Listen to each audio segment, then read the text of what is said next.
Táborové pravidlo číslo 1. Na tábore sa nefajčí ani nepije. Moja mama povedala, aby som nefajčil. A že fajčenie škodí zdraviu. Fajčenie škodí zdraviu. Fajčenie škodí zdraviu. Fajčenie škodí... Táborové pravidlo číslo 2. Na program sa chodí na čas. Lidi, dám na vás vážně, už je čas chránit si svou zem. Sochy, zahrady, všechny poklady patří nám tu všem. Ať nestojí opodál, kdo má krásu rád. Lidi, dám na vás vážně, už je čas, volám 1000krát. Táborové pravidlo číslo 3. Každý sa musí zúčastňovať na všetkých aktivitách. Poď hrať ping-pong, ja budem ten ping a ty budeš ten pong. Sme dvaja Číňania.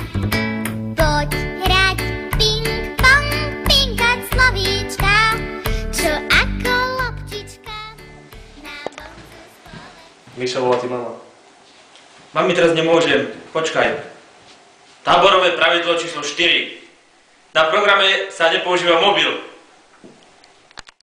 In 1930, the Republican-controlled House of Representatives, in an effort to alleviate the effects of the Great Depression, passed the Haló, počujeme sa?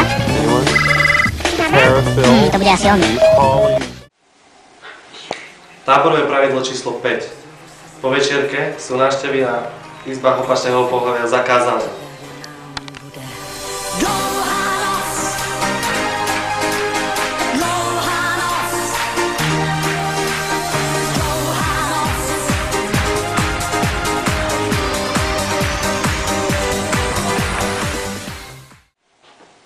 Táborové pravidlo číslo 6. Rešpektovať autority.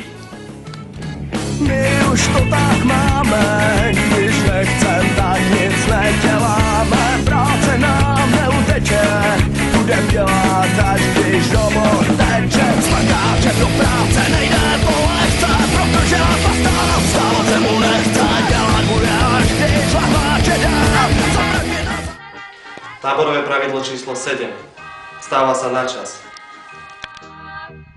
Ja som budík, budíček, budiť je môj koníček.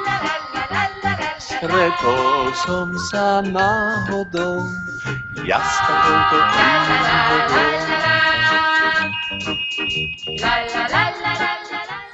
Pre každého, kto poruší jedno z týchto pravidiel, máme pripravené prekvapenie.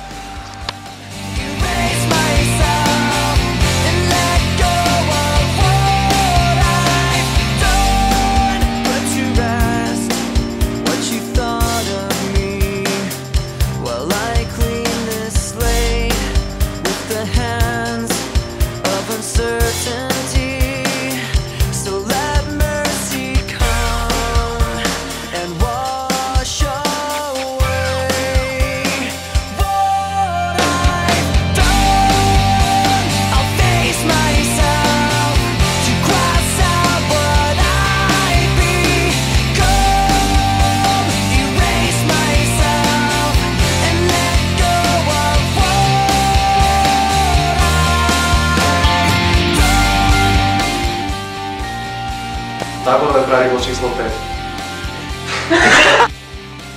Táborové pravidlo číslo 5. Po večierkach sú návštevy. Táborové pravidlo...